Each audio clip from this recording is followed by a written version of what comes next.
প্রশাসনের বিভিন্ন স্তরে কিন্তু এইটা এক ধরনের মেসেজ যায় যে সরকার কার পক্ষে আছে, বা মিডিয়াতেও আমরা মনে করতেছি মিডিয়ার একদিকে ঝুঁকে যাওয়ার প্রবণতা আমরা দেখতে পাচ্ছি, বা এনসিপিকে নিয়ে মেইন স্ট্রিম মিডিয়াতে নানা ধরনের নেতিবাচক যে নিউজ বা ফলস নিউজ বিশেষত কয়েকটি মিডিয়াতে এটি টার্গেটভাবে করা হচ্ছে। তো এটা আসলে আমাদের যে লেভেল প্লেইং ফিল্ড প্রশাসনিকভাবে মিডিয়ার জায়গা থেকে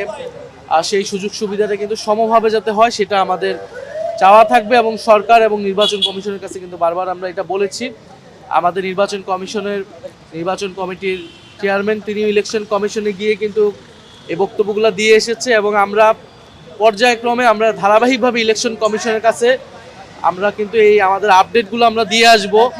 যে কীভাবে লেভেল প্লেইং ফিল্ড থাকতেছে কি থাকতেছে না,